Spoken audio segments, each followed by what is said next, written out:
त्याग जो है ना, अभिमान, ये बहुत बड़े बड़े त्यागियों के अंदर भी आ जाता है। त्यागाभिमान एक होता है, साधनाभिमान होता है, विद्याभिमान होता है, जात्याभिमान होता है, रूपाभिमान, धनाभिमान तो सबके सामने ही है।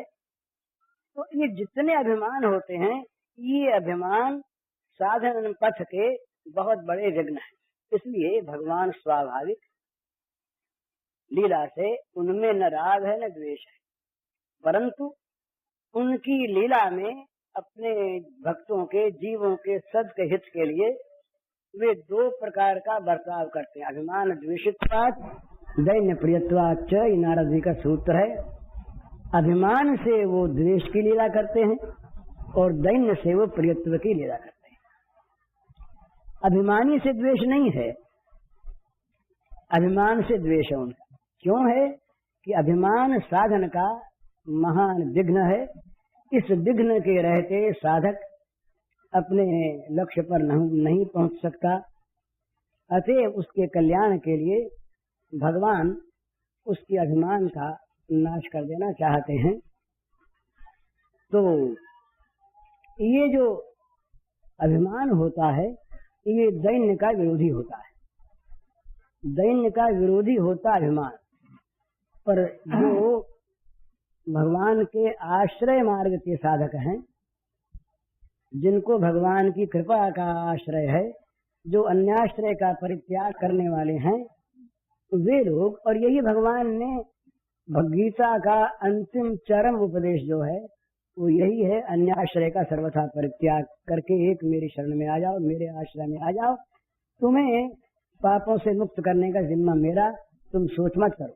सर्वधर्मान परित्यज्य माम एकम शरणं व्रज, अहम त्वा सर्व पापेभ्यो मोक्षयिष्यामि मा शुच।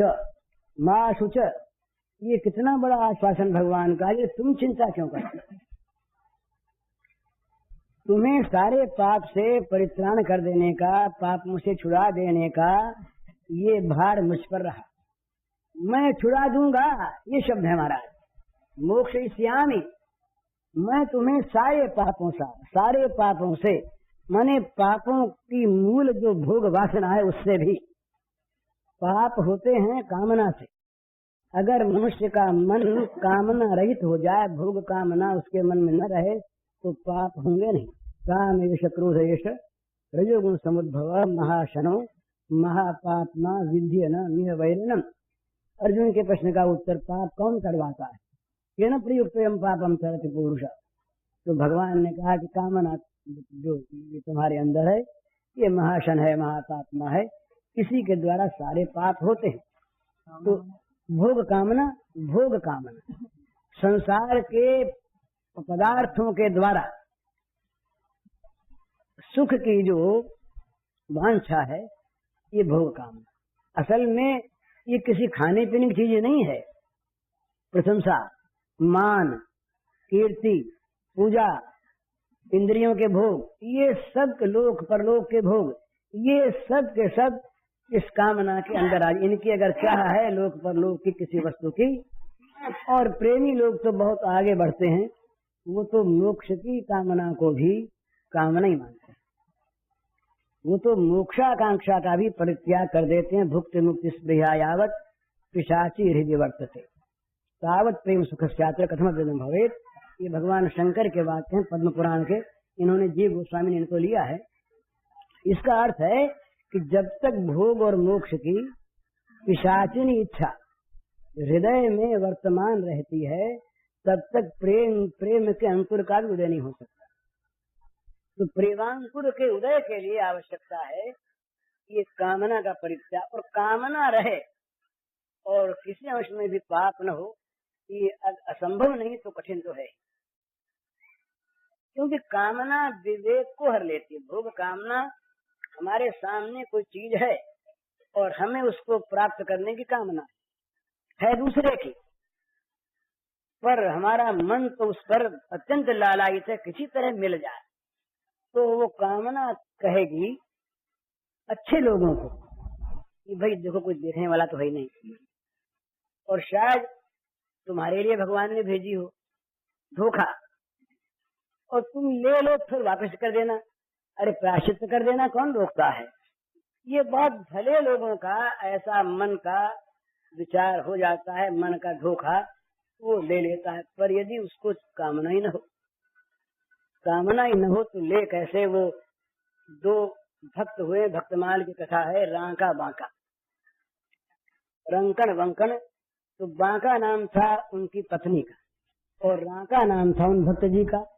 तो ये दक्षिण के थे, तो पंढरपुर से आगे के। तो वहाँ अब ये क्या करते कि लकड़ी रोज रोज जंगल जा करके कोई पड़ी पड़ाई लकड़ी, पेड़ में से लकड़ी तोड़ते नहीं, पड़ी पड़ाई सूखी लकड़ी बटोर कर बोझा एक बांध के ले आते, उसको आके बेच देते। उसमें से जो कुछ मिलता उसमें से 1/3 दान कर देते और 2/3 में अपना पेट पालते। तो बड़े दरिद्र, पर दरिद्रता में इन्हें दुख नहीं।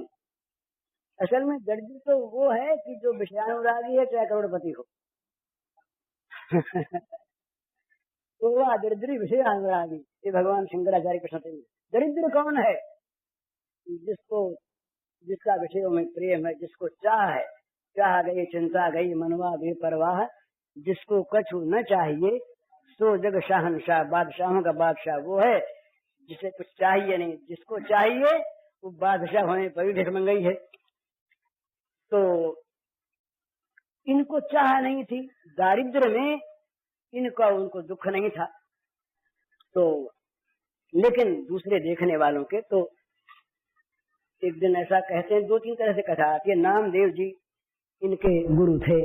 नामदेव जी से भगवान का बहुत मिला जुला संबंध था, बोलते चालते। तो उन्होंने एक दिन भगवान से कहा कि महाराज, ये आपके भक्त दोनों स्त्री पुरुष कितने बड़े प्रेमी हैं, कितने बड़े त्यागी हैं, और रोज रोज बेचारे लकड़ी वकड़ी काट के लाते हैं, पूरा पेट भरता नहीं, तो आप कुछ व्यवस्था कर देते इनकी। तो बोले वे बस व्यवस्था तो हम कर दें, पर ये कहीं लेने को तैयार हो तब ना। बोले महाराज आप करके तो देखिए। तो उन्होंने कहा अच्छा हम तो क्या देखें, देखे दिखाई है, तुमको दिखाएंगे।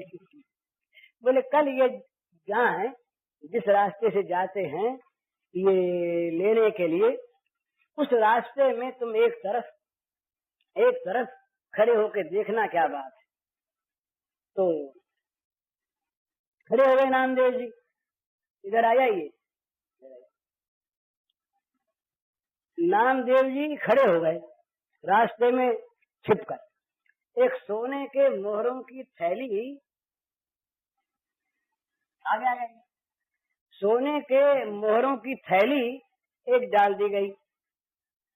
अभी आगे आगे जा रहे थे रांका जी। रांका जी का पैर, वो तो सारी योजना बनी बनाई, रांका जी का पैर उस थैली के साथ टकराया तो छन्न की सी आवाज हुई। तो उन्होंने देखा तो वो पारदर्शी कपड़ा था, मोहरें दिखाई दी। तो इन्होंने उन मोहरों पर धूल डालना शुरू कर दिया उस थैली पर। जब धूल डालते डालते ये कुछ रुके से, इतने में वो बांका जी आ गई पास, स्त्री उनकी। तो उन्होंने कहा बांका जी ने कि आप महाराज क्या कर रहे हैं ये धूल धूल। तो कहा हम ऐसे ही कुछ कर रहे हैं। स्त्री के प्रति उनका विश्वास नहीं था कि ये शायद भोग में मन रखने वाली होगी, रुपयों पर मन चल जाए इसका। तो कहा नहीं ऐसे कुछ कर। बोले महाराज बताओ ना। तो बोले ये मोहरों की थैली पड़ी थी, इन पर धूल डाल रहा था। धूल क्यों डाल रहे थे इन पर? तो कहा इसलिए डाल रहा था कि तुम पीछे से आओ और शायद तुम्हारे मन में लालच पैदा हो जाए। तो उसने उत्तर दिया कि धूल पर धूल डालने से क्या फायदा है? ये धूल पर धूल डालने से तो रांका जी को तो उसमें मोहर बुद्धि तो थी, मोहर बुद्धि रही, और इनमें मोहर बुद्धि भी नहीं। ये तो धूल समझती, ये भी धूल वो भी धूल। तो इस तरह से ये जो त्यागी होते हैं ना, उनको अपने त्याग में संतोष होता, आनंद होता है। जिनको जबरदस्ती त्याग करवाया जाता है छीन छान करके,